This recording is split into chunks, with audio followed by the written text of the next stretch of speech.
لساني يفقهوا قولي.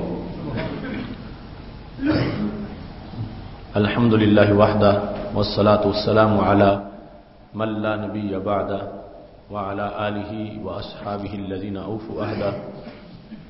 أما بعد فأعوذ بالله من الشيطان الرجيم. بسم الله الرحمن الرحيم. قل بفضل الله وبرحمته فبذلك فليفرحوا. صدق الله العظيم وصدق رسوله النبي الكريم الأمين. إن الله وملائكته يصلون على النبي يا أيها الذين آمنوا صلوا عليه وسلموا تسليما. الصلاة والسلام عليك يا سيدي يا رسول الله وعلى آلك وأصحابك يا حبيب الله. مولاي صل وسلم دائما أبدا على حبيبك خير الخلق كلهم منزه عن شريك في محاسنه فجوهر الحسن فيه غير منقسم. محمد تاج رسل الله قاطبة محمد صادق الأقوال والكلم. محمد ذكره روح لأنفسنا محمد شكره فرد على الأمم. رب صل وسلم دائما أبدا على حبيبك خير الخلق كلهم. اللہ تبارک و تعالی جل جلالہ وعم نوالہ وتم برہانہ وعظم شانہ وجل ذکرہ وعز اسمہ کی حمد و ثنا اور حضور سرور کائنات مفخر موجودات زینت بزم کائنات دستگیر جہاں غم گسار زماں سید سروراں حامی بے قسم قائد المرسلین خاتم النبیین احمد مجتبی جناب محمد مصطفیٰ صلی اللہ علیہ وآلہ وصحبہ وبارک وسلم کے دربار گہر بار میں ہدیہ درود و سلام عرض کرنے کے بعد نہایت ہی معزز و محتشم سامعین حضرات، رب ذوالجلال کے فضل اور توفیق سے ماہ ربیع الاول شریف کے سعادت افروز لمحات میں ہم سب کو اجتماع جمعۃ المبارک میں شرکت کی سعادت حاصل ہو رہی ہے. آج ہماری گفتگو کا موضوع ہے میلاد رسول صلی اللہ علیہ وسلم اور چہرے پھول پھول. اللہ کا کروڑوں بار شکر ہے کہ اس نے ہمیں رسول اللہ صلی اللہ علیہ وسلم کی آمد کی خوشی کا ادراک دیا ہے اور خوشی کو خوشی سمجھنے کی توفیق عطا فرمائی ہے. سید عالم نور مجسم شفیع معظم صلی اللہ علیہ وسلم کی جلوہ گری سے آج تک روشنی موجود ہے اور آج تک وہ ایمان کی ضامن اور ایمان کو ہر طرف بانٹنے والی ہے، جس کا واضح ثبوت یہ ہے کہ رسول اللہ صلی اللہ علیہ وسلم کی جلوہ گری ہوئی تو لوگوں نے اللہ کو ایک مانا اور طریقہ یہ تھا کہ انہوں نے رسول اللہ صلی اللہ علیہ وسلم کو دیکھ کر انہیں اطمینان حاصل ہو گیا کہ نبی اکرم صلی اللہ علیہ وسلم کو تو انہوں نے دیکھ کے مانا مگر رب کائنات کو دیکھے بغیر ہی مان لیا. اور یہ ان کی شان قرار پائی کہ انہوں نے رب کو دیکھنے کا مطالبہ ہی نہیں کیا، نبی اکرم صلی اللہ علیہ وسلم کو دیکھا اور اللہ کو دیکھے بغیر مان لیا. اللہ تعالیٰ کے بارے میں ایمان بالغیب اور رسول اللہ صلی اللہ علیہ وسلم کے بارے میں ایمان بالشہادہ تھا کہ سرکار کو دیکھا ہے مانا ہے اور اللہ کو دیکھے بغیر ہی مان لیا. اور آج ہم اللہ کے فضل سے اس عادت کے ساتھ مشرف ہیں کہ ہم نے رب ذوالجلال کو بھی دیکھے بغیر مانا ہے اور حضرت محمد مصطفیٰ صلی اللہ علیہ وسلم کو بھی دیکھے بغیر مانا ہے. ہمارا ایمان بالغیب ڈبل ہے، اللہ کے بارے میں بھی اور رسول اللہ صلی اللہ علیہ وسلم کے بارے میں بھی۔ جنہیں دیکھ کے رب کو ماننا تھا ہم نے انہیں بھی بغیر دیکھے مانا۔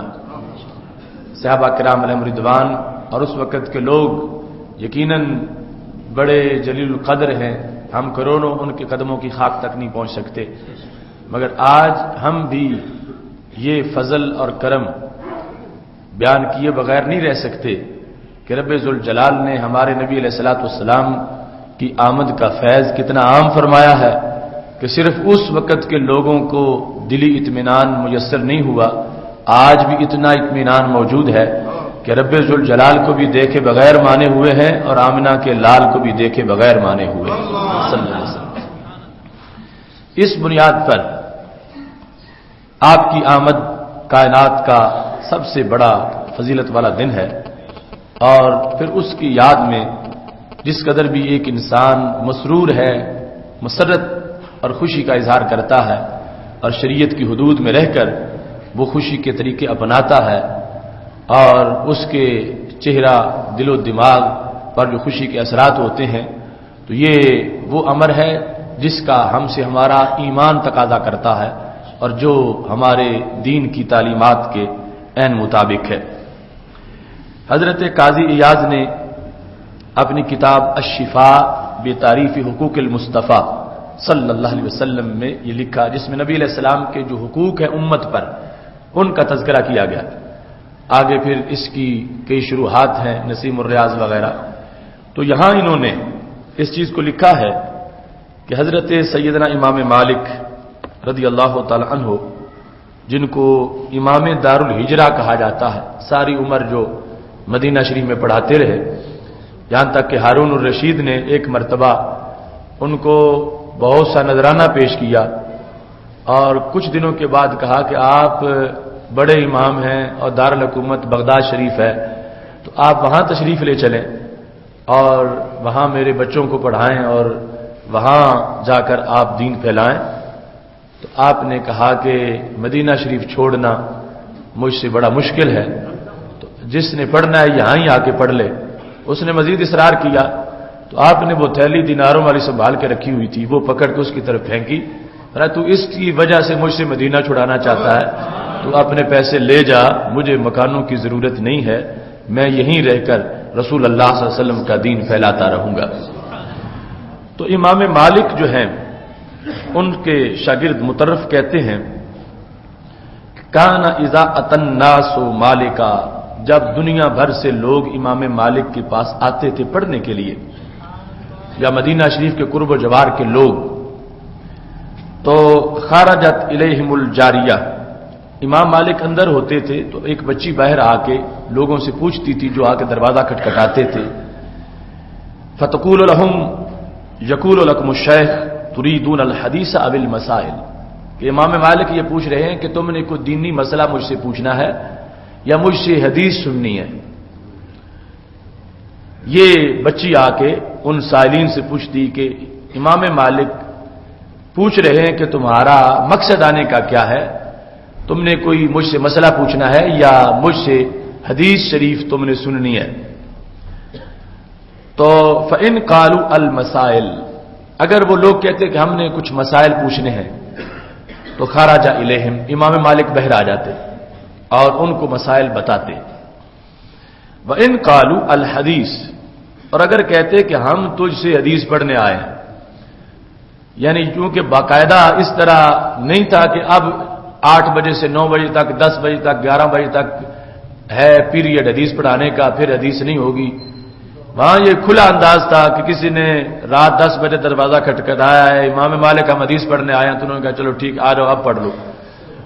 تو اگر لوگ کہتے کہ ہم حدیث پڑھنے آئے ہیں تو پھر امام مالک کیا کرتے؟ امام مالک داخلہ مغتسلہ، غسل خانے میں داخل ہوتے، واغتسلہ، غسل کرتے، وتطیبا، خوشبو لگاتے، ولابسا ثیابا جددا، اور نئے کپڑے پہنتے، ولابسا ساجہ، تیلسان پہنتے، وتعمما، پگڑا سر پہ رکھتے، ووضع علی راسہ رداءہ، پگڑے کے اوپر چادر بھی لے لیتے، وَتُلْقَ لَهُ مِنَ السَّاحِ، پھر ان کے لیے ایک ممبر بچھایا جاتا، بہت بڑا تخت رکھا جاتا، فَيَخْرُجُ باہر تشریف لاتے، فَيَجْلِسُ عَلَيْهَا، اس تخت پہ بیٹھ جاتے، وَعَلَيْهِ الْخُشُوعُ، اور ان پہ خشیت طاری ہوتی، بڑے خشوع خضوع کے ساتھ بیٹھ جاتے، وَلَا يَزَالُ يُبَخَّرُ بِالْعُودِ حَتَّى يَفْرُغَ مِنْ حَدِيثِ رسول اللہ صلی اللہ علیہ وسلم، جتنی دیر تک حدیث بیان کرتے رہتے تو محفل میں اگر بتی جلتی رہتی اور خوشبو کے حلے اٹھتے رہتے۔ اب اس کو امام مالک کا ادب کہا گیا کہ ان کے دل میں نبی علیہ السلام کی حدیث پڑھانے کا ادب کتنا ہے اور حدیث کا احترام کتنا ہے، اور یہ کہ ان کے دل میں نبی علیہ السلام کا عشق کتنا ہے اور رسول اللہ صلی اللہ علیہ وسلم کا احترام کتنا ہے۔ یعنی امام مالک جیسا امام وہ ہے کہ بعد والے لاکھوں امام ان کے شاگردوں کے شاگردوں کے شاگردوں کی صفوں میں آتے ہیں، کیونکہ سب سے پہلی حدیث کی کتاب موطا امام مالک، وہ امام مالک نے لکھی، تو اتنا بڑا فیض ہے۔ امام دار الہجرہ ہیں، امام مدینہ شریف ہیں، اور دنیا بھر میں جہاں جہاں حدیث کی سندیں جاتی ہیں امام مالک سے ہو کے وہ نیچے آتی ہیں اور پھر اوپر صحابہ کی طرف بڑھتی ہیں۔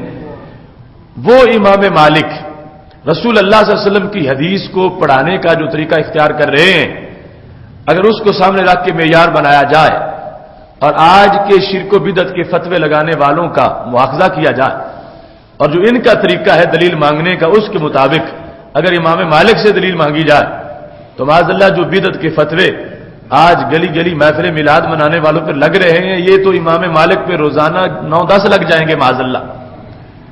کہ نبی علیہ الصلوۃ والسلام کی حدیث کے لیے پہلے نمبر پہ غسل، پھر نئے کپڑے، اس کے بعد امامہ، اس کے بعد چادر، اس کے بعد خوشبو، اس کے بعد تخت جس پہ آگے پیچھے نہیں بیٹھتے تھے، صرف حدیث بیان کرنے کے لیے اس پہ بیٹھتے تھے، اور اس کے بعد اگربتی اور خوشبوئیں، یہ ساری چیزیں امام مالک کے حدیث پڑھانے کا حصہ تھیں۔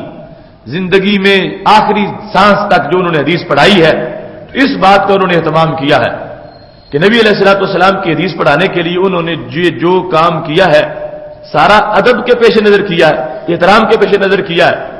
اور آج کی محفل میلاد کے لحاظ سے جو انداز ہے، جو سٹائل ہے لوگوں کا دلیل مانگنے کا، اگر وہی امام مالک سے پوچھا جائے کہ امام مالک کس آیت میں لکھا ہوا ہے کہ حدیث پڑھانی ہو تو غسل کرنا چاہیے، حدیث بیان کرنی ہو تو نئے کپڑے پہننے چاہیے، حدیث بیان کرنی ہو تو اگربتی اور عود کی خوشبوئیں مجلس میں آنی چاہیے، حدیث پڑھانے کے لیے کسی تخت پہ بیٹھ کے حدیث پڑھانی چاہیے، اور حدیث پڑھانے کے لیے خاص اہتمام جتنا بھی وہ نئے کپڑوں کا کرتے ہیں یہ کرنا چاہیے۔ کیا یہ حکم دیا رب ذوالجلال نے، یا حکم دیا رسول اللہ صلی اللہ علیہ وسلم نے، یا کیا ایسا خلفائے راشدین نے، یا کیا ایسا صحابہ کرام رضی اللہ تعالیٰ عنہم نے؟ کسی نے بھی اس انداز کا ذکر تک نہیں ملتا۔ امام مالک کا یہ انداز ہے، امام مالک نے ایسا کیا ہے۔ امام مالک نے ایک حدیث، یعنی ایک تو ہزاروں کے لیے جلسہ ہو اس کے لیے اہتمام، وہ تو بطریق اولا زیادہ ہونا چاہیے۔ 4 بندوں کو حدیث پڑھانی ہو، وہ کہتے ہیں اگربتی لگا کے پڑھانی ہے، خوشبو آتی رہے میں حدیث پڑھتا رہوں۔ 4 بندوں کو حدیث پڑھانی ہو، وہ کہتے ہیں غسل کروں گا پھر پڑھاؤں گا، نئے کپڑے پہنوں گا پھر پڑھاؤں گا۔ تو آج جنہوں نے تیر شرک اور بدعت کے امت کو مارنا شروع کر دیے، کتنی غلط ان کی سوچ ہے۔ ہزاروں کے اجتماع کے لیے جہاں ایسا اہتمام ہو تو 4-5 لوگوں کو پڑھانے کے لیے، حدیث بیان کرنے کے لیے جب امام مالک ایسا کر رہے ہیں تو اس میں کیا حرج اور کیا اس میں قباحت ہے؟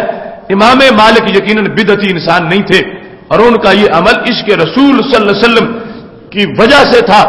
اگر چند منٹوں کے لیے، 10 منٹوں کے لیے، 15 منٹوں کے لیے نبی علیہ الصلوۃ والسلام کی حدیث کا ذکر کرنا ہو تو اتنا بڑا اہتمام کریں تو بدعت نہیں، وہ عشق رسول کی دلیل ہے۔ تو ساری گلیوں محلوں کو سجا دینا نبی علیہ الصلوۃ والسلام کی آمد کی وجہ سے اور سرکار کے ذکر کی بنیاد پر، اس میں کوئی قباحت نہیں ہے۔ یہ وہ عشق ہے جس کے بیج امام مالک نے دنیا میں بوئے ہوئے ہیں۔ اب ظاہر ہے کہ کوئی یہ نہیں کہہ سکتا کہ حضرت امام مالک حضرت صدیق اکبر رضی اللہ تعالیٰ عنہ سے بڑے عاشق تھے، نہیں, بڑے عاشق حضرت صدیق اکبر رضی اللہ تعالیٰ عنہ تھے.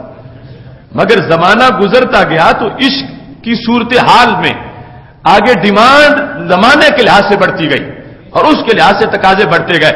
اب امام مالک نے ایسا کر کے دنیا کو ویلیو بتائی کہ لوگوں کی باتیں اور ہوتی ہیں, میرے نبی علیہ السلام کی باتیں اور ہوتی ہیں. عام کسی کی بات کرنی ہو بے وضو کرو, جہاں چاہو کرو, جہاں بیٹھے ہو کرو, جس حال میں کرو, گندے کپڑے ہو پھر بھی کرو, بدبو آ رہی ہو پھر بھی کر لو. مگر جب نبی علیہ السلام کی بات کرنی ہے تو پھر اس طرح کرنی ہے. تو یہ جو طریقہ ہے یہ ان کی محبت کا بنایا ہوا طریقہ ہے, مگر بدعت نہیں ہے. یہ کمال ہے کہ جب رب ذوالجلال فرماتا وَتُعَزِّرُوهُ وَتُوَقِّرُوهُ کہ ان کی عزت کرو, احترام کرو, حکم ہے. تو احترام کا یہ بھی ایک حصہ ہی ہے. امام مالک نے آیت سے سیکھا ہے. امام مالک نے کوئی چیز گھڑی نہیں ہے. صحابہ کرام علیہم رضوان کی ذمہ داریاں دیکھو, ڈیوٹیاں دیکھو. اب وہاں تو ایسا ہے ہی نہیں کہ کوئی بندہ ساری زندگی گھر میں اس لیے بیٹھا رہے کہ میں نے حدیث پڑھانی ہے, انہوں نے تو روزانہ جہاد پہ جانا ہے. وہ کیسے ہر وقت غسل کر کے اور خوشبوئیں لگا کے اور یہ اہتمام کر کے ایک ایک حدیث بیان کرنے کے لیے بیٹھے. انہوں نے تو دن رات مار کے کرنے ہیں, دور دراز مقاموں پہ جانا ہے, مگر ان کی مجبوری تھی, وقت تھوڑا تھا, اس سے بڑے کام تھے. مگر اس کے یہ ثابت نہیں ہوتا کہ بعد والوں امام مالک کا کام ہی ناجائز ہو جائے. اب جب زمانہ آ گیا, وسعت سلطنت کو مل گئی, ڈیوٹیاں تقسیم ہو گئی, مجاہد جہاد پہ چلے گئے, امام مالک سرکار کے فرمان زندہ کرنے لگے, ان کو یعنی آگے پھیلانے لگے, ترویج کرنے لگے. اس بنیاد پر مختلف شعبات بن گئے. اس وقت صحابہ کرام علیہم رضوان تو مسجد میں جمعہ پڑھنے آتے تھے تو وہاں صورتحال کیا, چھت نیچی ہے, موسم گرمی کا ہے, سب کو پسینہ آ رہا ہے اور کپڑے موٹے موٹے اون کے ہیں, اور ابھی غلہ منڈی مدینہ شریف کی جو تھی اس میں کئی بوریاں پیٹ پہ اٹھا اٹھا کے تو پھر مسجد میں آئے ہیں. تو سرکار نے فرمایا میرے صحابہ جب مسجد آنا ہو تو غسل کر کے آیا کرو, کیونکہ پسینہ ہے, چھت نیچی ہے, ماحول گرمی کا ہے, کپڑے موٹے ہیں اور محنت مشقت تم نے خود ہی کرنی ہوتی ہے. تو پھر جمعے کے غسل کا حکم اس انداز میں میرے نبی علیہ السلام نے دیا جو باقاعدہ حدیث شریف میں موجود ہے. اب وہاں کی صورتحال اور یہاں کی صورتحال اس میں فرق کتنا ہے. اب یہاں اور وہاں کے کپڑے اور مسجدیں اور انداز کتنے بدل چکے ہیں. اس واسطے زمانے کے اختلاف سے اس طرح کا تبادلہ ہے وہ تو ضرور ہو کے رہے گا. اسے بدعت نہیں کہیں گے. اصل ادب صحابہ کا ہے, شروع وہاں سے ہوا ہے. اب ان پر یہ ہے کہ مستحب کاموں سے واجب زیادہ ضروری ہوتا ہے, مستحب سے فرض زیادہ ضروری ہوتا ہے. وہ حدیث کے لیے غسل کریں, خوشبو لگائیں, نئے کپڑے پہنے اور پھر ممبر پہ بیٹھے, اس سے بڑا کام ہے کہ کسی کافر کو جا کے کلمہ پڑھا ہے, کہیں جہاد میں پہنچے, کہیں مشرکوں کے سینے چیرے. تو وہ اس وقت کے حالات کے لحاظ سے ان کے محاذ تھے, ان کے کام تھے اور اس کے لحاظ سے وہ پورا اتر رہے تھے. اب جس وقت بعد میں ہمارے معمولات, ڈیوٹیاں اور حالات بدل گئے, اس بنیاد پر اب امام مالک جو بیٹھے ہیں خوشبو لگا کے اور امام مالک جو بیٹھے ہیں نئے کپڑے پہن کے اور ایک حدیث کے لیے غسل کر کے حدیث بیان کرتے ہیں. اور پھر امام بخاری نے یہ غسل ہی نہیں لکھا, ایک بار ان کی بخاری کی جو تہذیب ہے امام ذہبی نے سیر اعلام النبلاء میں لکھا ہے کہ امام بخاری کہنے لگے کہ ما وضعت فی کتابی صحیح حدیثا الا اغتسلت قبلہ وصلیت رکعتین. میں نے اپنی بخاری میں ہر حدیث تب لکھی ہے پہلے غسل بھی کیا ہے, 2 رکعت نفل بھی پڑھے ہیں, 2 رکعت نفل بھی پڑھے ہیں اور غسل بھی کیا ہے. تو کس آیت میں آیا ہے کہ نماز پڑھنی ہو تو وضو کرو, حدیث کے لیے غسل بھی کرو؟ یا حضرت صدیق اکبر نے ایسا کیا ہو, حضرت فاروق اعظم نے ایسا کیا ہو, خلفائے راشدین نے نہیں, عام صحابہ نے کیا ہو؟ تو کہیں سے ثابت نہیں ہے. اور امام بخاری کر رہے ہیں ایسا, اور اگر یہ عمل ہے تو بدعتی کی تو حدیث ہی منظور نہیں ہوتی, بدعتی کی حدیث ہی قبول نہیں ہوتی. اور جس حدیث کے لکھنے سے پہلے ہر بار بدعت کی گئی ہو تو وہ کتاب ہی پھر کیسی ہوگی کہ جس سے کوئی استدلال کر سکے. تو کوئی کہہ سکتا ہے کہ امام بخاری نے بدعت کی یا امام مالک نے بدعت کی؟ نہیں, بدعت نہیں کی, محبت کی. امام بخاری نے کہا ان کی باتیں اتنی عظیم ہیں, اہتمام ہونا چاہیے. چلو شریعت نہیں کہتی یہ بطور خاص کہ 2 نفل پڑھو, مگر قرآن یہ تو کہتا ہے نا ان کا ادب کرو, ان کا احترام کرو. تو تو ادب کا یہ بھی طریقہ ہے، ہم دنیا کو بتائیں گے دوسرے لوگوں کی باتیں ویسے لکھی جاتی ہیں، صحافی پین پکڑتے ہیں لکھتے جاتے ہیں، مگر نبیوں کے سردار حضرت محمد مصطفیٰ صلی اللہ علیہ وسلم کی باتوں کا ادب ایسا ہے کہ یہاں غسل بھی کریں گے وضو کے ساتھ، نفل بھی 2 پڑھیں گے، پھر حدیث لکھیں گے، تاکہ دنیا کو پتا چلے کہ ان کی ادب کے تقاضے کتنے زیادہ ہیں۔ تو پتا چلا جن لوگوں نے آج ہر چیز کی ڈیمانڈ خلفائے راشدین کے لحاظ سے شروع کر دی اور صحابہ کے لحاظ سے، وہ بالکل غلطی پر ہیں، اس واسطے کہ ان کے حالات واقعات اس وقت کی جو صورتحال تھی، یقیناً محبت ان کی زیادہ ہے، مگر مستحب کے مقابلے میں فرض کی ادائیگی یہ زیادہ مقام رکھتی ہے، واجب کی ادائیگی زیادہ مقام رکھتی ہے۔ اب جس وقت تم دیکھ رہے ہو کہ سامنے کنواں ہے اور ایک بندہ اس کنویں میں گرنے لگا ہے، اور ادھر وقت ہے تمہارا کہ تم چاہتے ہو 2 نفل میں پڑھ لوں، اب ان 2 نفلوں سے بہتر ہے کہ اس بیچارے کی جا کے بازو اس کا پکڑ کے اس کو پیچھے ہٹاؤ کہ کنویں میں گر گیا، تمہارے 2 نفلوں کا وہ فائدہ نہیں ہوگا جو اس کی جان بچانے کا فائدہ ہوگا۔ یہ صورتحال فقاہت اس کا نام ہے اور دین کی سوچ اس کا نام ہے۔ اب امام مالک، امام بخاری، ان کا حدیث لکھنے کا انداز جو سند صحیح تک ہم تک پہنچا ہے، اگر کوئی اس کو سامنے رکھے گا تو اسے کبھی کسی کی محبت کی معراج جو ہے کہ جب وہ گھر سجا کے بیٹھا ہے، خوشبو بکھیر کے بیٹھا ہے، پھول ہر طرف لگا کے بیٹھا ہے کہ میرے نبی علیہ السلام کا ذکر ہونے والا ہے، ہر طرف اس نے نئے کپڑے نئے چادریں بچھائی ہوئی ہیں، لوگ نئے کپڑے پہن کے بیٹھے ہیں، خوشبوئیں آ رہی ہیں، تو اس بیچارے پر بدعت کے تیر کوئی نہ مارے، اس واسطے کہ اس نے تو قرون اولا کے مسلمانوں کی یاد تازہ کر دی ہے، اس کے بعد کے حالات کو واضح کر دیا۔ اب دیکھو اس سلسلے کو ادب اور احترام میرے محبوب علیہ الصلوۃ والسلام کے اس کے انداز کے فائدے اور کتنے اس کے حسین مناظر ہیں۔ یہ عمدۃ القاری شرح بخاری، اس کے اندر ذکر ہے کہ جب ہمارے آقا علیہ الصلوۃ والسلام نے خطوط بھیجے تھے بادشاہوں کی طرف، تو ان میں ایک خط جو تھا وہ نجاشی کی طرف بھی بھیجا تھا۔ حضرت نجاشی رضی اللہ تعالیٰ عنہ ان کی طرف ایک خط گیا تھا، جن کے بارے میں ہم نے جو غیبانہ جنازہ سیمینار کیا تھا کثرت سے دلائل دیے تھے کہ نجاشی فوت حبشہ میں ہوئے تھے اور نبی علیہ السلام نے مدینہ شریف میں جنازہ پڑھایا تھا، اور غیبانہ نہیں تھا کہ سرکار کی آنکھوں کے سامنے موجود تھا، سرکار دیکھ بھی رہے تھے اور جنازہ پڑھا بھی رہے تھے۔ وہاں پر اتنی موٹی کتاب چھپی ہوئی ہے، سٹال پہ آپ کو مل سکتی ہے۔ جب نجاشی کے پاس خط پہنچا میرے نبی علیہ الصلوۃ والسلام کا، ابھی اس نے کلمہ نہیں پڑھا تھا، اس نے خط کا ادب کیا کیا، خط کا احترام کیسے کیا، اور اس احترام کا بدلہ کیسے ملا کہ فوت حبشہ میں ہوئے ہیں، صف مدینہ شریف میں بن گئی ہیں کہ نبی علیہ السلام نے فرمایا چلو اپنے بھائی نجاشی کا جنازہ چل کے پڑھو، اسے رحمتوں سے نوازا، دعاؤں کا اہتمام کیا، اس کا ادب و احترام کا انداز کیا تھا۔ یہاں پہ لکھا ہے جب حضرت عمر بن امیہ غمری خط لے کے پہنچے، محرم تھا اور 7 ہجری کا زمانہ تھا، خط جب پہنچا میرے نبی علیہ السلام کا حبشہ میں، اب دیکھو ایک چھوٹا سا دفتر کا کوئی کلرک یا دفتر کا کوئی نگران یا چھوٹا سا افسر، وہی اپنی کرسی پہ بیٹھا ہوا، کسی کے آنے پر یا جانے پر اس کا ایک اپنا ناز و نخرہ ہے، یہ ایک پوری سلطنت کا حکمران ہے اور اپنے تخت پہ بیٹھا ہے، ارد گرد خادم ہے، لاؤ لشکر ہے، وزیر ہیں، اتنے میں میرے نبی علیہ السلام کا خط پہنچ گیا، خود سرکار نہیں میرے محبوب کا خط۔ جب حبشہ میں نجاشی کے دربار میں میرے نبی علیہ السلام کا خط پہنچا، فأخذ کتاب النبی صلی اللہ علیہ وسلم، اس نے میرے نبی علیہ السلام کا خط پکڑا، فوضعہ علی عینیہ، خط پکڑ کے دونوں آنکھوں پہ رکھ لیا۔ ابھی کلمہ اس نے نہیں پڑھا تھا، مگر بغض کا مریض نہیں تھا، حاسد نہیں تھا۔ فآخذ کتاب النبی صلی اللہ علیہ وسلم، اس نے خط پکڑا میرے نبی علیہ الصلوۃ والسلام کا، فوضعہ علی عینیہ، ایک آنکھ پہ نہیں دونوں پہ رکھا۔ ادب دیکھو اس انسان کا۔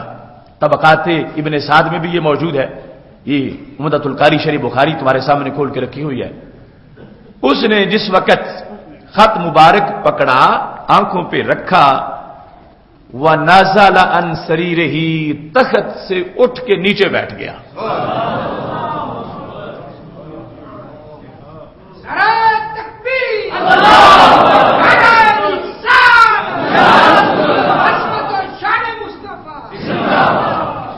نازل عن سریرہ.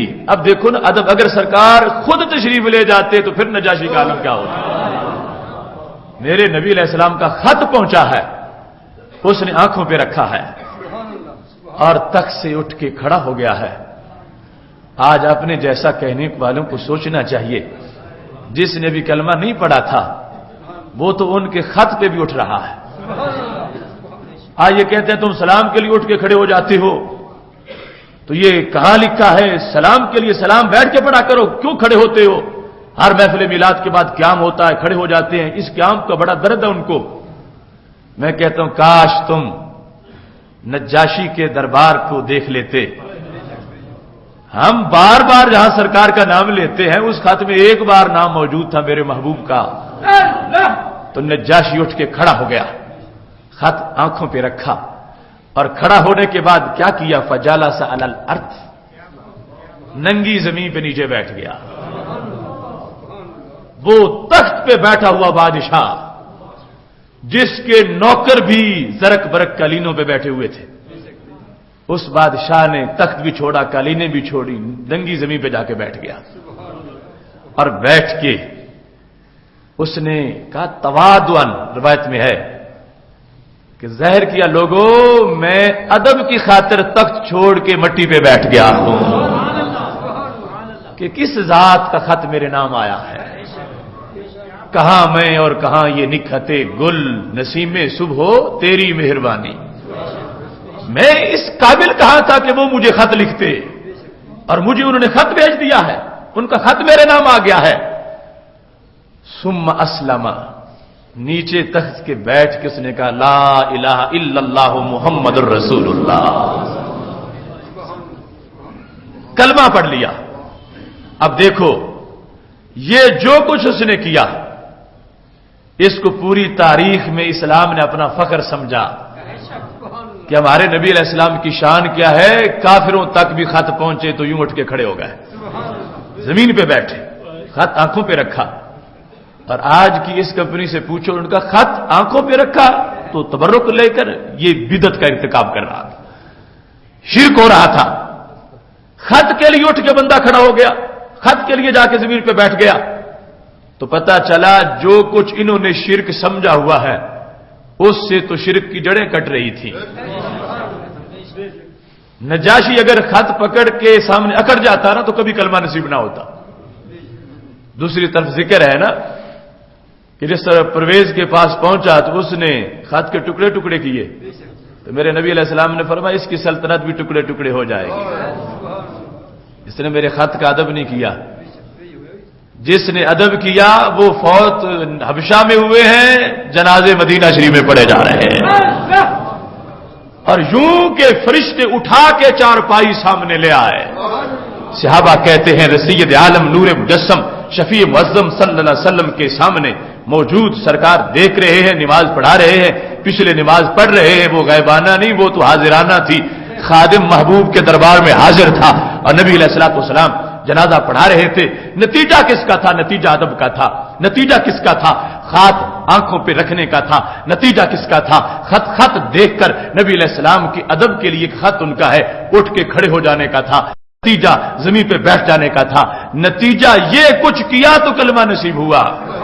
تو پتہ چلا جو مزاج دیندار ہے وہ اہل سنت کے پاس ہے. جو تکبر والا ہے، ہم سری والا ہے، ہم جیسا کہنے والا ہے، وہ غیروں کے پاس ہے. اور ہم دیکھ لیں عہد نبوی میں جنہوں نے اپنے جیسا سمجھ کے کام کیا انہیں فرشت لوگوں میں سے ایک لوگ امام سہل بن عبداللہ تستری امام ابو داؤد کے پاس جا کر کہہ رہے ہیں کہ تم جو حدیث جس زبان سے بیان کرتے ہو وہ زبان باہر نکالو. اب زبان باہر نکالنے میں بھی پرابلم ہے، اور آگے جو کچھ وہ کرنا چاہتے ہیں وہ مسئلہ بھی قابل غور ہے. کہتے ہیں زبان باہر نکالو، میں زبان کو چومنا چاہتا ہوں، اقبلہ تاکہ میں چوموں. تو امام ابو داؤد کیا کرتے تھے؟ اپنی زبان بہر نکال دیتے تھے. فَيُقَبِّلْهُ تو سہل بن عبداللہ اس زبان کو چومتے تھے. ایک بار نہیں کئی بار ایسے ہوا. سہل بن عبداللہ امام ابو داؤد کے پاس آتے ہیں, انہیں کہتے ہیں اپنی زبان بہر نکالو, میں تمہاری زبان کو چومنا چاہتا ہوں. کیوں چومنا چاہتا ہوں؟ پر اس زبان حدیث کے بیان میں یہ مصروف رہتی ہے, مجھے اس زبان سے پیار بڑا ہے.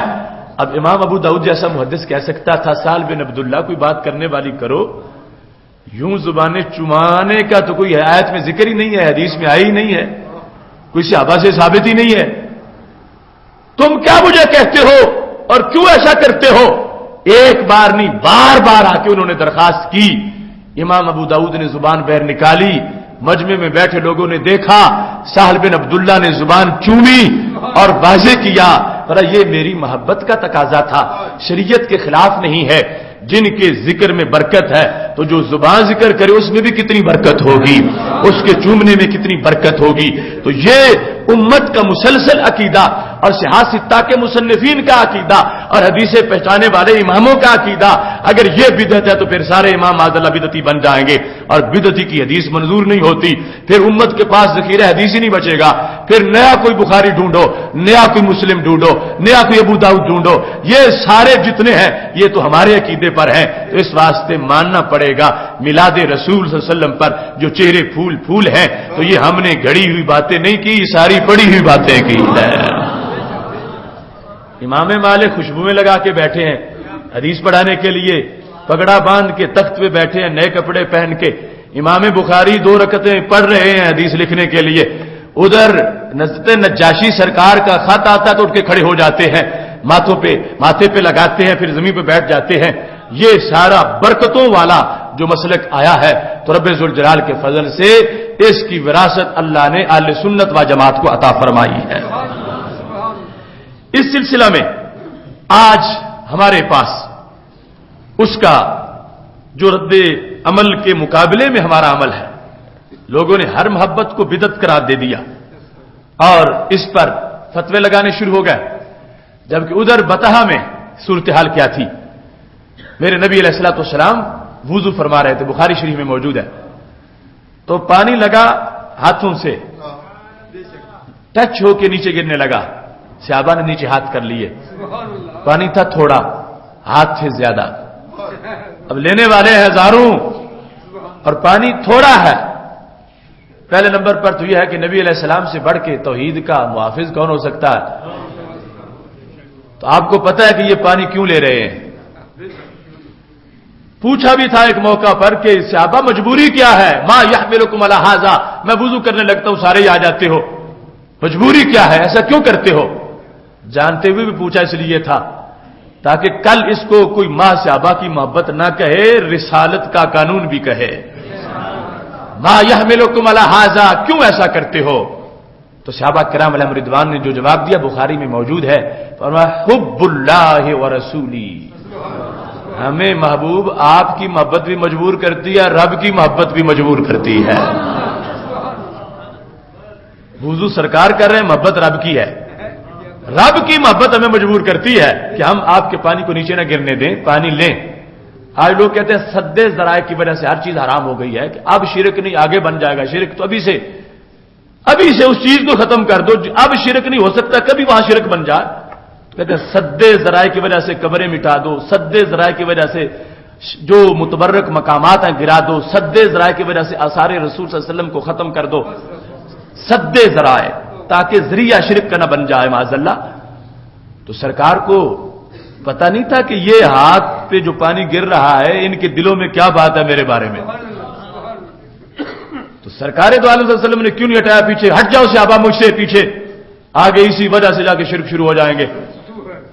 ہرگز نبی علیہ الصلوۃ والسلام نے ایسا نہیں کہا جیسے آج کسی آنے والے طوفان کا ڈراوا دے کر نا خدا نے مجھے ساحل پہ ڈبونا چاہا. کہتے ہیں چونکہ آگے طوفان آ رہا ہے لہذا یہیں ڈوب جاؤ, آگے جانے کی ضرورت نہیں ہے. یہ دوسروں کا مسلک ہے دین پھیلانے کا. نا خدا نے مجھے ساحل پہ ڈبونا چاہا کہ چونکہ آگے طوفان بڑے ہیں, آگے جا کے جو ڈوبنا ہے یہیں خود ہی ڈوب جاؤ, ایسا امت کو ڈبو رہے.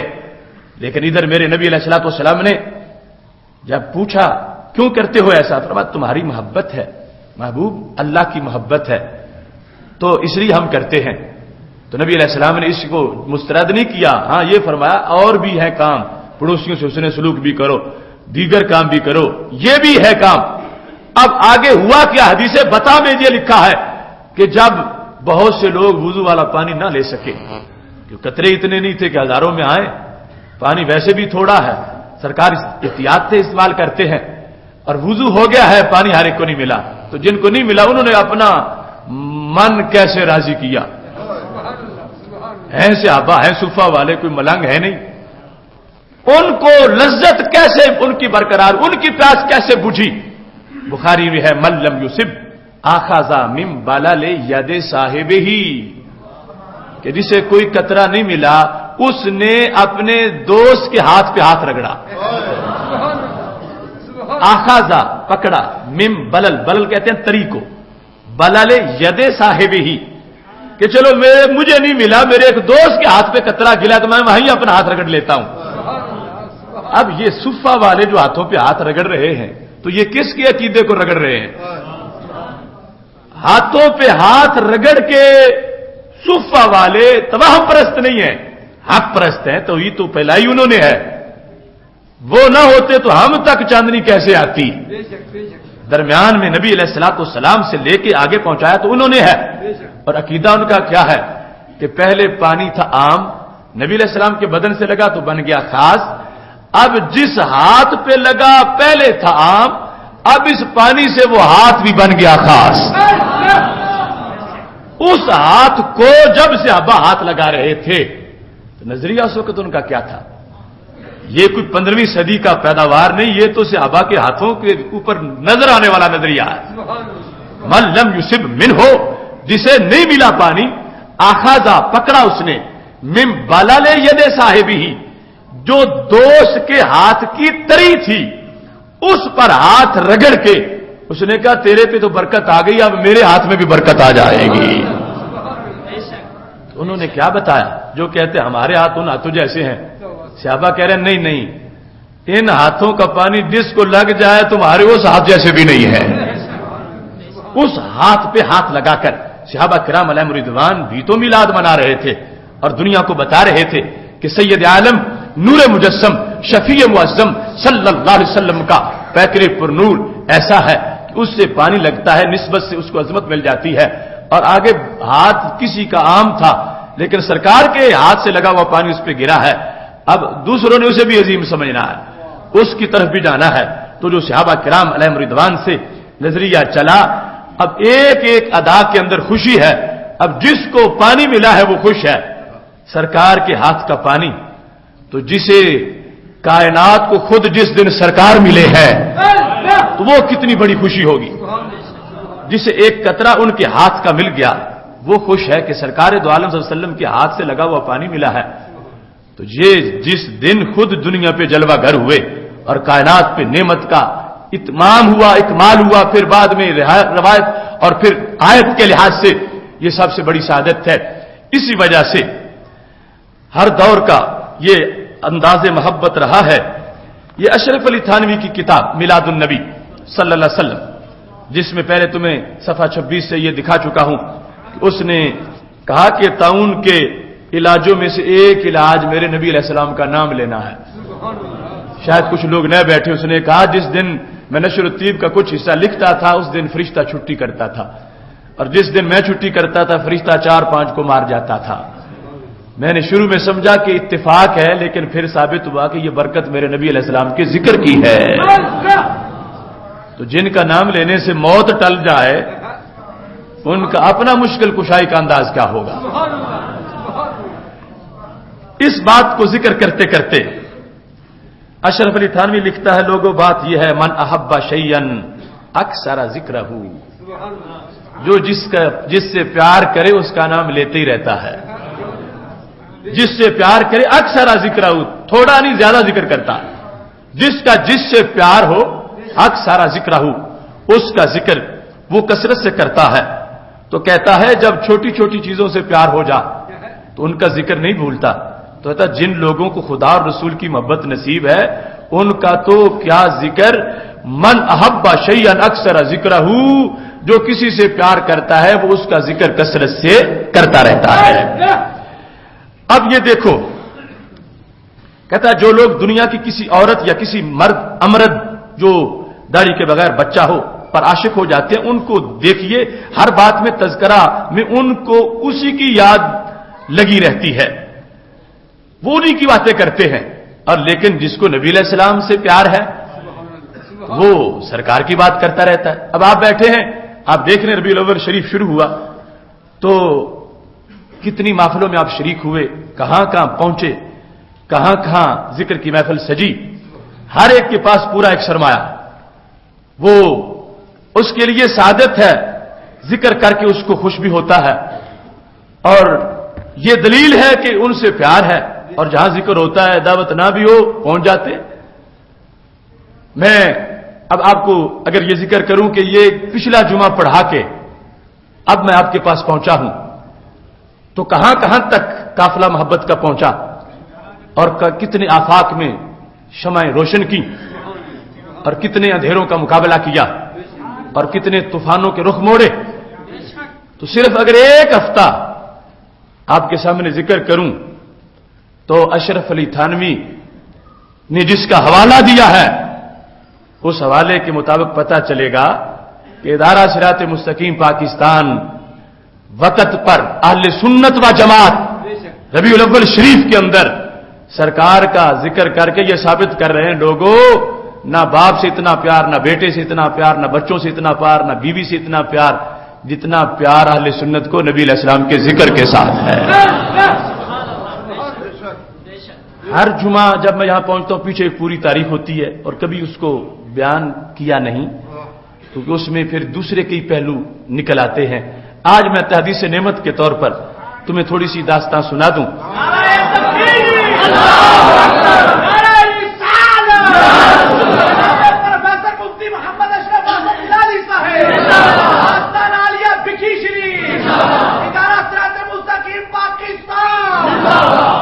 پچھلا جمعہ پڑھا کے سب سے پہلے حاجی محمد حسین صاحب کی مسجد میں عیدوں کی عید کی موضوع پہ خطاب کیا، اور وہاں سے گکھڑ میں جو ہمارے 40 روزہ پروگراموں کا مرکزی پروگرام تھا، گکھڑ ادارہ صراط مستقیم بڑا اللہ کے فضل سے متحرک ہے، محمد قاسم ڈار صاحب دیگر دوست بیٹھے ہیں، وہاں پر بھرپور خطاب ہوا، اور یہ ثابت کیا گیا کہ جو صفہ والوں کا مزاج تھا وہی اہل سنت کا مزاج ہے۔ پھر قافلہ کڑیاں والا میں پہنچا۔ کڑیاں والا وہ گجرات سے آگے جا کے ایک مضافاتی قصبہ ہے، وہاں پر کانفرنس ہوئی، اور اللہ کے فضل سے ان کی تاریخ کا وہ منفرد پروگرام تھا۔ مجھے بعد میں فون آتے رہے کہ ہر جہت سے اس کے بہت بڑے اثرات مرتب ہوئے۔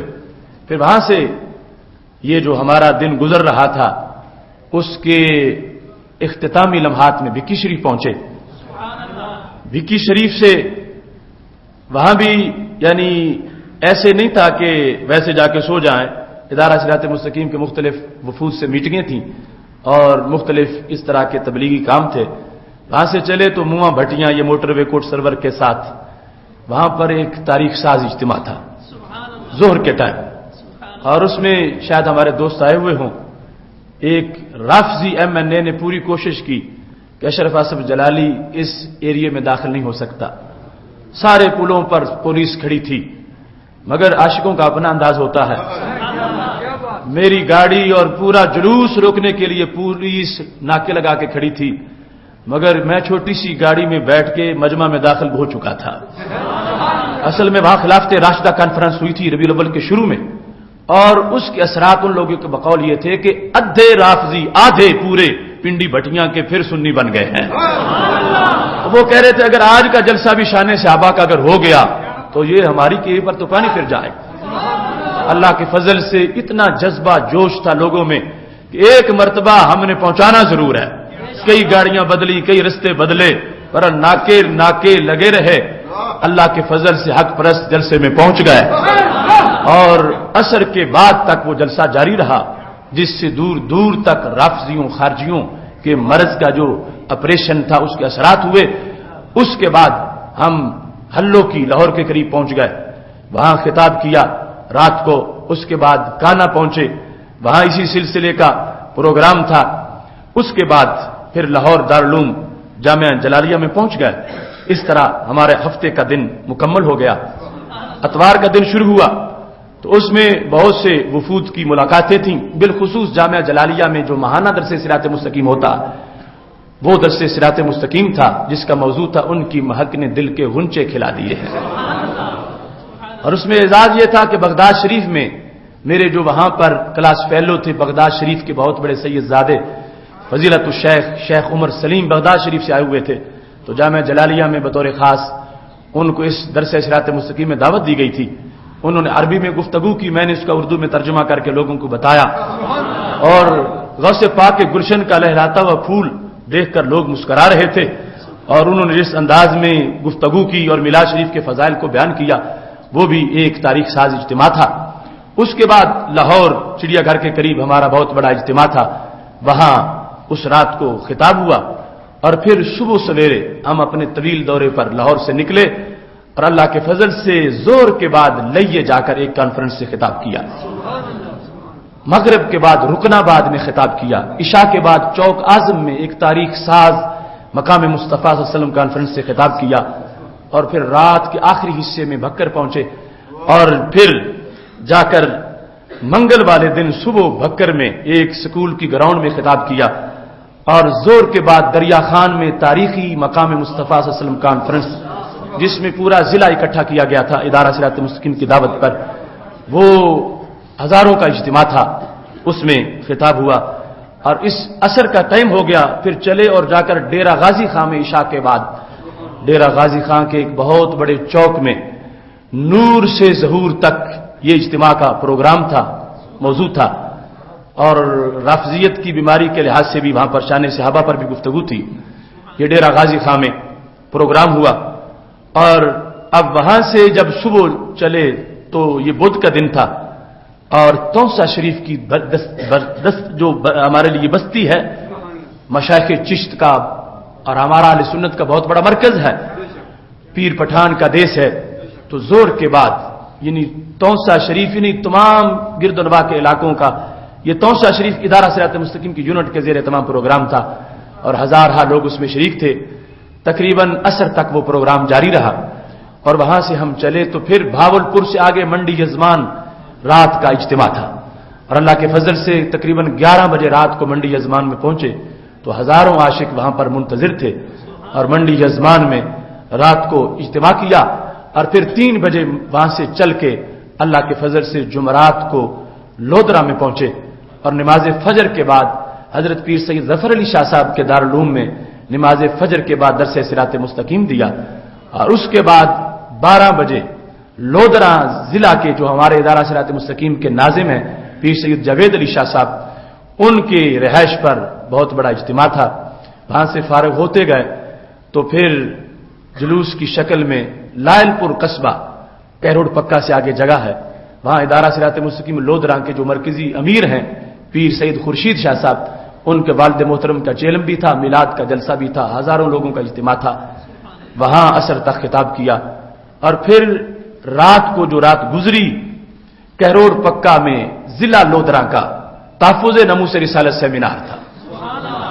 کیروڑ پکا جامع غوثیہ بڑی تاریخی جلسہ گاہ اس میں ہے، بہت بڑا دارالعلوم ہے، سارا دن حکومت تنگ کر رہی تھی چونکہ وہ ایک اور موذی مر چکا تھا، تو اس کی وجہ سے تحفظ ناموس رسالت کے نام سے ہی بہت الرجک ہو گئے ہیں، بار بار اس پروگرام کے لحاظ سے دباؤ ڈالا جا رہا تھا، مگر ادارہ صراط مستقیم کے نوجوانوں نے استقامت کا مظاہرہ کیا، اور اللہ کے فضل سے ہزارہ لوگ اس سیمینار میں شریک ہوئے، اور غازی ممتاز حسین قادری کا پیغام اس پورے دورے میں ہر جگہ ہم نے پہنچایا، اور یہ اجتماع بھی بڑا تاریخ ساز اجتماع تھا۔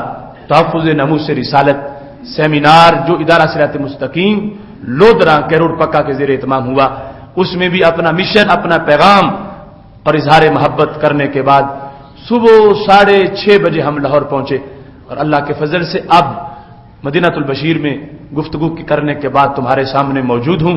تو یہ ایک ہفتہ ہے، اللہ تبارک و تعالی رسول اللہ صلی اللہ علیہ وسلم کے ذکر کی برکت سے خود ہی توفیق دیتا ہے منڈی جزمان سے چل کے لاہور پہنچنے پر ویسے ہی انسان اس کے ہوش ٹھکانے نہیں رہتے، اور اتنا مسلسل سفر اور ہر جگہ اتنی رکاوٹوں کے باوجود اور حکومتوں سے ٹکر کے باوجود پیغام حق کو پھیلا کر صحیح سلامت پھر تمہارے پاس پہنچ جانا، یہ اس ذکر کی برکت ہے جو ہر وقت میری زبان پہ رہتا ہے۔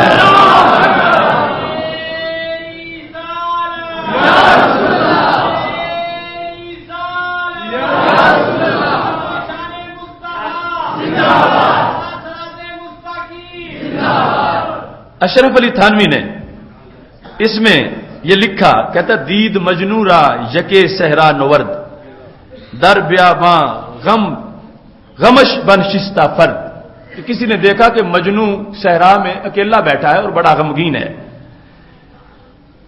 ریگ کاغذ بود و انگشتاں قلم می نمودے بہر کس نامہ رقم، کاغذ کا ریت کا کاغذ تھا اور انگلی کا قلم تھا، تو مجنو بیٹھ کے کسی کے نام خط لکھ رہا تھا، ریگستان میں بیٹھا تھا۔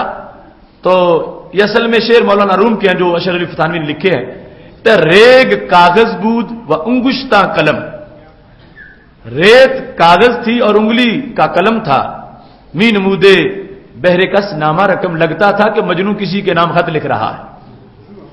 گفت اے مجنو شیدا چیزتیں می نویسی نامہ بہرے کیستیں، کسی نے پوچھا مجنو کس کے شوق میں بیٹھے ہو، یہ خط کسے لکھ رہے ہو؟ گفت مشق نام لیلا می کنم،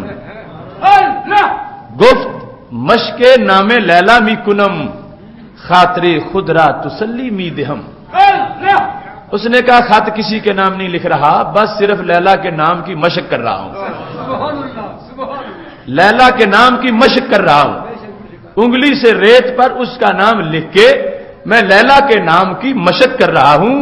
کیوں کر رہا ہوں؟ خاطر خود را تسلی می دہم، بس اپنے دل کو مطمئن کر رہا ہوں، نام اس کا لے کے، وہ نظر مجھے نہیں آتی، میں نام اس کا لے کے اپنے دل کو مطمئن کرتا ہوں، اور لکھ لکھ کے نام ریت پر انگلی سے میں اس کے نام کی مشق کر کے اپنے دل کو مطمئن کرتا ہوں۔ اشرف علی تھانوی نے لکھا کچھ لیلا کا نام لکھتے ہیں اور کچھ مدینے والے کا ذکر کرتے ہیں۔ وہ بیٹھا کہتا محبت نے مجبور کیا کہ ریت پر انگلی سے نام لیلا کا لکھتا ہے، محبت کے ہاتھوں مجبور ہے، کہتا ہے بھیجنا خط نہیں کسی کو، بس خاطر خود را تسلی می دہم، اپنے دل کو تسلی دینا چاہتا ہوں نام لکھ لکھ کے۔ تو کیوں سنی پہ لوگ اعتراض کرتے ہیں؟ جن کا کلمہ پڑھا اور دیکھے بغیر مانا، دیکھ بھی نہ سکے تو نام لینے پہ بھی لوگ پابندی لگاتا چاہتے ہیں، نہ دیکھ سکے، نہ بات ہوئی، نہ ملاقات ہوئی، نہ دیکھ سکیں اور نہ میلاد منائیں، تو پھر ایمان کیسے بچائیں؟ محبت ہو تو اس نے کوئی نہ کوئی روپ تو اختیار کرنا ہی ہوتا ہے۔ اشرف علی تھانوی نے کہا یہ ذکر محبوب علیہ الصلوۃ والسلام میں جو محفلیں سجتی ہیں ان پر اعتراض نہیں کرنا چاہیے، اس واسطے کہ ادھر مجنو ہے وہ لیلا کا نام لے رہا ہے، اور ادھر یہ ہے انداز کہ جس میں سید عالم نور مجسم شفیع معظم صلی اللہ علیہ وسلم کے عاشق بار بار ان کا ذکر کرتے ہیں اور اپنے دل کو حوصلہ دے رہے ہیں، تسلی دے رہے ہیں، کوئی نہیں وہ خود نظر نہیں آ رہے، آنکھ ان کی ہماری طرف ہی ہے۔ عربی کی کتاب المستصفی اس میں یہ لکھا ہے، عربی میں چونکہ یہ مجنون ویسے بدنام بہت ہو گیا، اس کی شانیں بھی بڑی لوگوں نے بیان کی اور حضرت مجنون ان کا ذکر کیا، اور بڑا یعنی اقدمین میں سے ہے، کوئی بعد والا نہیں ہے۔ عربی میں اس کا تذکرہ اس مستصفی کے اندر موجود ہے۔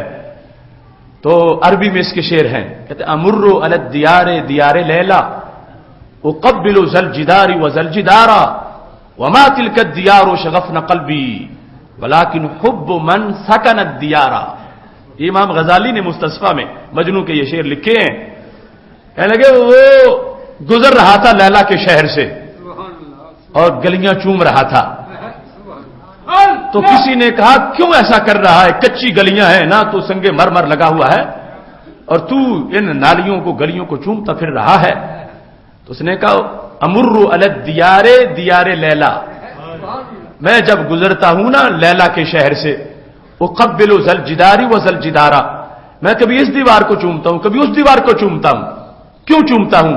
کہتا وما تلک الدیار شغفن قلبی، میرا دل ان گلیوں نے نہیں کھینچا، ان کے اندر کوئی ذاتی کوئی کمال نہیں ہے جو میں نے چوم رہا ہوں، لیکن حب من سکن الدیارا، میرا دل اس نے نکالا ہے جو کبھی اس شہر میں رہا کرتی تھی، اب نہیں رہتی لیکن کبھی وہ اسی کی رہائشی تھی، اس نے میرا دل نکالا، میں اس وجہ سے اس کو چومتا ہوں. تو میں نے یہ طالب علمی کے زمانہ میں مستصفیٰ میں پڑھا، اس وقت پر اس میں نے یہ تقریر کی تھی کہ میلاد مناتے وقت سنی بیٹھ کے جو ذکر کرتا ہے میرے محبوب علیہ السلام کا، کہتا ہے یہ 12 ربیع الاول شریف اور یہ ربیع کا مہینہ ٹھیک ہے، اس میں میرے نبی علیہ السلام اب پیدا نہیں ہوئے لیکن کبھی تو اسی میں ہی پیدا ہوئے تھے.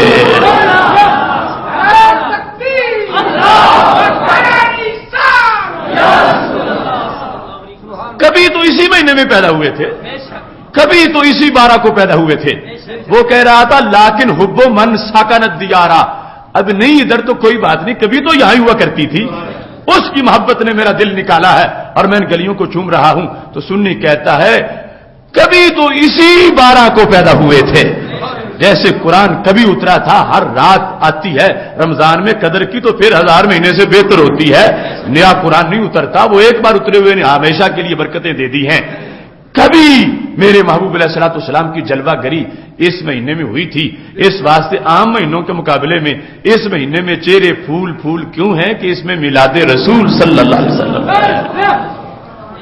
لیکن حب من سکن الدیار، اس مقام پر اشرف علی تھانوی نے اس مہینے کی عظمت کو بیان کرتے ہوئے جو لکھا، ہمارے دیگر مراکز میں وہ ساری باتیں لیکن چونکہ منکرین کے گھر سے بیان ہو رہا اس واسطے میں اس کی کتاب کا حوالہ دے رہا ہوں.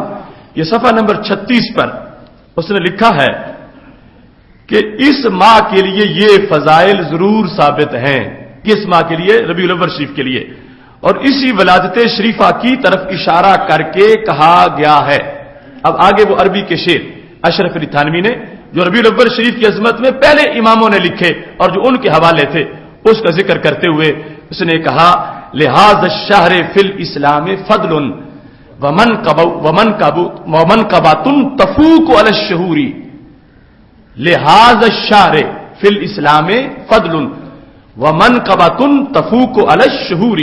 حاظ الشہر یعنی ربیع الاول شریف، چونکہ یہ تقریر اس نے یہ کتاب ربیع الاول میں لکھی، نام ہی ہے میلاد النبی صلی اللہ علیہ وسلم، تو کہتا ہے یہ تقریر تھی تھانہ بھون کی جس کی وجہ سے اس کو تھانوی کہا جاتا.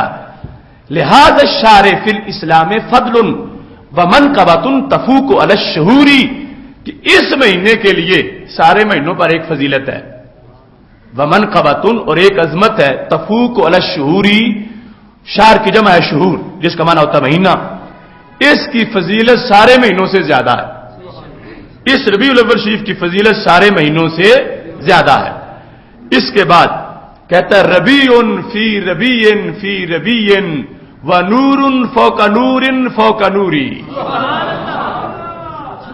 ربیع فی ربیع فی ربیع، 3 مرتبہ ربیع کا ذکر ہے اور 3 مرتبہ نور کا ذکر ہے. ربیع فی ربیع فی ربیع ونور فوق نور فوق نوری، یہ تینوں چیزیں ذکر کر کے جو اس نے لکھا میں وہ پڑھ کے سنا دیتا ہوں.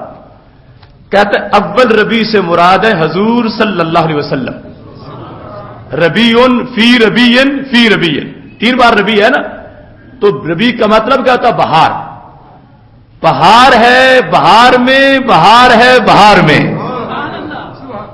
ربیع فی ربیع فی ربیع، ایک ربیع الاول نہیں، کہتا ہے 3 بہاریں ہیں، ربیع فی ربیع فی ربیع. اس نے تو ائمہ کا قول ذکر کیا اپنی کتاب میں، ربیع فی ربیع فی ربیع، تو کہتا ہے اول ربیع سے مراد ہے حضور صلی اللہ علیہ وسلم، اور دوسرا ربیع ہے موسم بہار، ربیع فی ربیع، کہ بہار کے موسم میں بہار آئی ہے، بہار کے موسم میں بہار، بہار کے موسم میں نبی علیہ السلام کی ولادت ہوئی، ربیع فی ربیع. اس وقت یہ موسم تھا جب سرکار پیدا ہوئے تو بہار تھی، اس لیے کہا ربیع فی ربیع.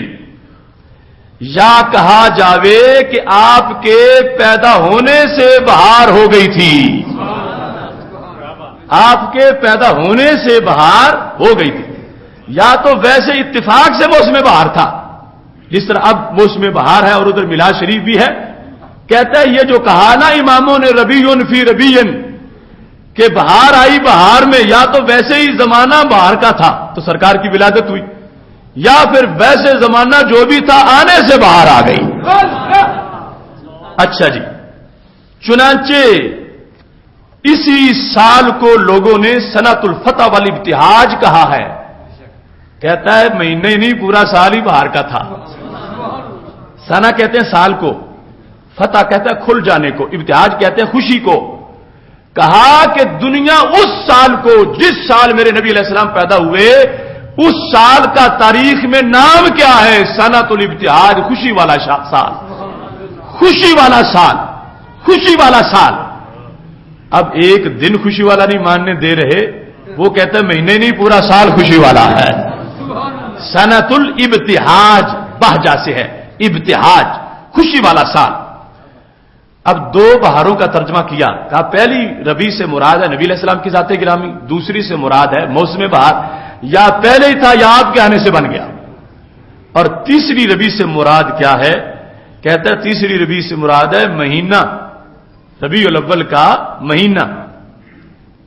تین ربیع ہے نا، ربیع فی ربیع فی ربیع. پہلی ربیع سے مراد ہے نبی علیہ الصلوۃ والسلام، دوسری سے مراد ہے موسم بہار، تیسری سے مراد ہے مہینہ ربیع کا، مہینہ ربیع کا. ربیع فی ربیع فی ربیع، بہار آئی ہے بہار کے موسم میں، بہار کے مہینے میں. اب اس کے بعد دوسرا مصرع، زبان ان کی بات ہماری ہے. کہتا ہے وَنُورٌ فَوْقَ نُورٍ فَوْقَ نُورِي. تو کہتا ہے دوسرے مصرع میں نور فوق نور سے حضور صلی اللہ علیہ وسلم مراد ہیں. حضور صلی اللہ علیہ وسلم مراد ہے. کس سے؟ نورن سے، جو پہلا نور ہے. نورن فوق نوری کے نور کے اوپر نور ہے، نور کے اوپر نور ہے. تو مراد کون ہے؟ کہتا ہے حضور صلی اللہ علیہ وسلم. تو ہم کہیں نور تو ہم پہ فتوے. تو یہ تو تھانہ بھون میں اس نے مجمع عام میں لوگوں کے سامنے بھی کہا تھا نورن فوق نورن فوق نوری، کہ نور سے مراد کیا ہے؟ حضور صلی اللہ علیہ وسلم. اس میں یہ ذکر کرنے کے بعد آپ میں انوار مجتمع متزائدہ تھے. کہتا صرف ایک نور نہیں، وہاں تو کروڑوں نور اکٹھے تھے. متزائدہ مجتمع، اکٹھے نور تھے وہاں پر.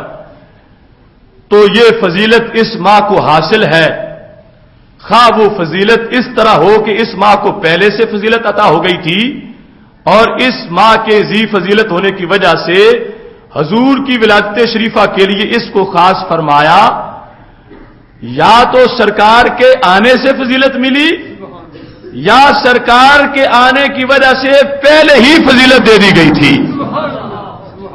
اس مہینے کی کہتے ہیں فضیلت بہرحال ہے سارے مہینوں پر، اس مہینے کی سارے مہینوں پر فضیلت ہے. اور وجہ سرکار ہے، یا تو پہلے آمد سے تیاری کروا دی گئی تھی کہ چونکہ اس مہینے میں آنا اس کو فضیلت دے دو، یا پھر آ گئے تو رب نے فضیلت دے دی اس واسطے کہ سرکار کے آنے کا زمانہ ہے، یہ وقت یہ مہینہ عام مہینوں سے زیادہ فضیلت رکھنے والا ہے.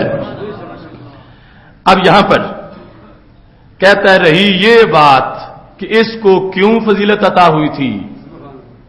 اپنی قوم کو سے پتا تو تھا نا کہ پوچھیں گے تم فضیلتیں بیان کر رہے ہو تو کیوں ہے فضیلت، کس مہینے کی؟ بولو سارے بولو، کس کی فضیلت؟ ربیع الاول کی فضیلت. کہا کہ ربیع فی ربیع فی ربیع و نور فوق نور فوق نوری، لہذا الشہر فی الاسلام فضل و منقبۃ تفوق علی الشہور، کہ سارے مہینوں کا یہ سردار ہے، اس سے سب سے بڑی فضیلت حاصل ہے. کہتا رہی یہ بات کہ اس کو کیوں فضیلت عطا ہوئی تھی، سو اس کی علت ہم کو معلوم نہیں. خدا تعالی کو اختیار ہے کہ جس چیز کو چاہیں فضیلت عطا فرما دیں. اپنی منکر پارٹی کے سامنے دستبردار ہو گیا کہ مجھے بے قصور جانو. یہ رب سے پوچھو اس نے کیوں دی ہوئی ہے. مرضی اس کی ہے، اختیار اس کا ہے، اس نے فضیلت دی ہے. اب ہم اس سے کیسے کہیں کہ تو نے کیوں دی ہے. جملہ بڑا قابل غور ہے. کہتا ہے کہ رہی یہ بات اس کو کیوں فضیلت عطا ہوئی تھی تو سو اس کی علت ہم کو معلوم نہیں. خدا تعالیٰ کو اختیار ہے کہ جس چیز کو چاہیں فضیلت عطا فرما دیں.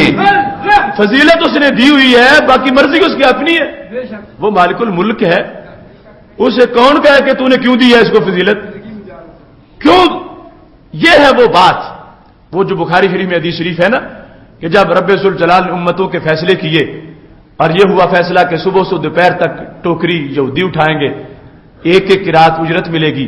دوپہر سے عصر تک عیسائی اٹھائیں گے، ایک ایک قرات اجرت ملے گی. عصر سے مغرب تک صرف یہ امت اٹھائے گی. یعنی یہ احکام ہمارے پہلے کے مقابلے میں بالکل تھوڑے سے ہیں، اور اجرت دو قرات ملے گی. بخاری شریف میں ہے. یہود و نصارہ نے ہڑتال کر دی رب کے دربار میں. کہنے لگے کام ہم زیادہ کرتے ہیں، تنخواہ یہ زیادہ کیوں لیتے ہیں. یہ بخاری شریف میں انہوں نے رب سے جھگڑے کیے ہمارے بارے میں. اگر وہ بھی امت ہے، ہم بھی امت ہیں. ہم صبح سے دوپہر تک کریں یا دوپہر سے عصر تک کریں تو ہمیں ایک ایک قرات ملے، اور وہ صرف عصر سے مغرب تک کریں تو ان کو دو قرات مل جائے. تو اللہ نے فرمایا تم یہ بتاؤ کہ کیا تمہارا جتنا حق بنتا تھا وہ میں نے نہیں دیا؟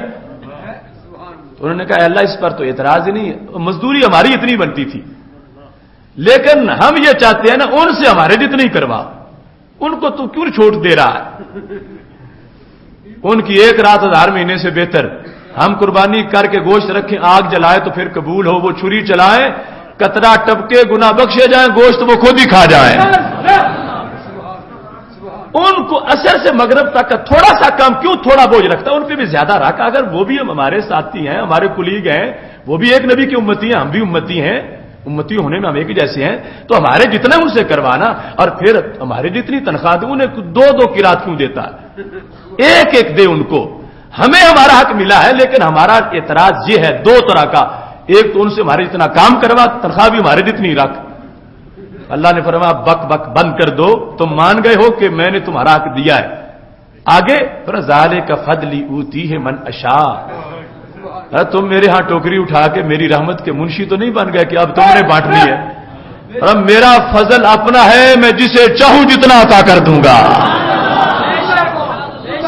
جواب دیکھو نا.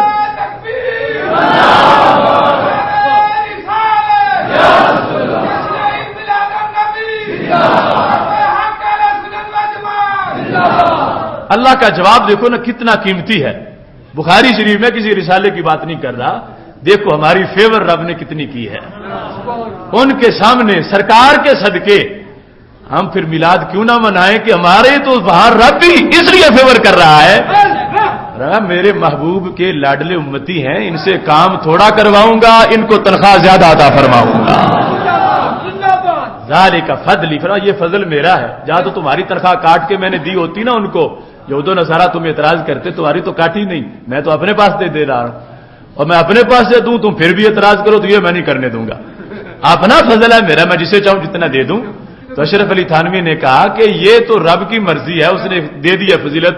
اب ہم کیا کر سکتے ہیں؟ اس نے دے دی ہے فضیلت ربیع الاول شریف کو. اب کسی کو درد نہیں ہونا چاہیے، فضیلت رب نے دی ہے. اور لا یسأل عما یفعل، وہ جو کرے اس پر اعتراض نہیں ہو سکتا. جو کرے تو مسلمان ہی نہیں رہتا. یہ قرآن ہے. لا یسأل عما یفعل، باقی لوگوں پہ تو ہو تو وہ تو رب ہے، اس پر اعتراض ہی نہیں ہو سکتا کہ اس نے کیوں فضیلت دی ہے. بہرحال اس نے دی ہوئی ہے، مرضی اس کی ہے. اب بول نہیں سکا لیکن ہم تو بولتے ہیں. میرے محبوب علیہ السلام کے بارے میں تم نے حدیث لولاک کی بات سنی. وہ جو نہ ہو تو کچھ نہ ہو، وہ جو نہ تھے تو کچھ نہ تھا، وہ جو نہ ہو تو کچھ نہ ہو. جان ہے وہ جہان کی، جان ہے تو جہان ہے. تو فضیلت اس لیے ملی ہے کہ اس میں وہ جلوہ گر ہوئے جو نہ بنتے نہ آتے تو زمانہ ہی نہ ہوتا، کائنات ہی نہ ہوتی. ان کی وجہ سے رب نے فضیلت دی، مرضی رب کی ہے، اس نے دی ہے. تو یہ ہمارا آج کا موضوع تھا، چہرے پھول اور میلاد رسول صلی اللہ علیہ وسلم. آئندہ موضوع اشتہار چھپ چکے ہیں، وہ لے جائیں. ان کو اویزا کریں، اور وہ موضوع ہے رسول اللہ صلی اللہ علیہ وسلم کے علم غیب شریف کے بارے میں ہم نے موضوع شروع کیا تھا، اس کی 40 قسطیں پہلے ہو چکی ہیں، اس کی اگلی قسط انشاءاللہ آ رہی ہے۔ بڑے نایاب دلائل ہیں، وقت پہ پہنچیں، اللہ سب کو عمل کی توفیق عطا فرمائے۔